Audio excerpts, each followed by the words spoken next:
واحد دول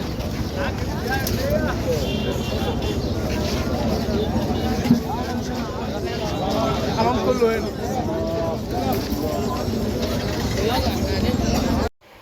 ما تستغربوش للمنظر اللي انتوا بتشوفوه. المنظر ده يا ترى فين يا ولاء؟ المنظر ده اللي انتوا شايفينه والسوق الجميل القمر ده سوق الجمعة في السيدة عائشة. ده بقى حكاية لوحده. من اول ما تدخل هتحس انك داخل عالم تاني. هتلاقي فيه كل حاجة تخطر على بالك من الابرة للصاروخ فعلا.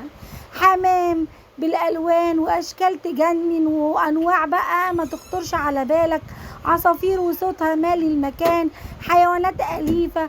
مستلزمات وهدوم وأحذية. أدوات بيت تحفة وحاجات قديمة ليها قيمة. والأجمل إن الأسعار هناك تحس معمولة عشان تفرح الناس. سوق مليان حركة ولما وناس جاية من كل مكان تدور على رزقها وعلى حاجتها. بجد لو بتحب الأجواء الشعبية واللفة والفرجة لازم تنزل سوق الجمعة ولو مرة واحدة في حياتك. السوق ده أصلا معظمه سوق خاص بالرجالة.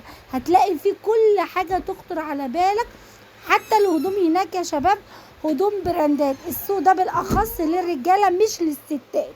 صدقوني مش هتندموا. لو عايزين تشوفوا فيديوهات اكتر ولسه لحد دلوقتي ما تابعتنيش تابعني وحط اللايك واكتب لي عايز اصور لك فين وانا هصور لكم ان شاء الله. ما تنسونيش بقى في اللايك الجميل. وعندي هتشوفوا كل ما هو جديد.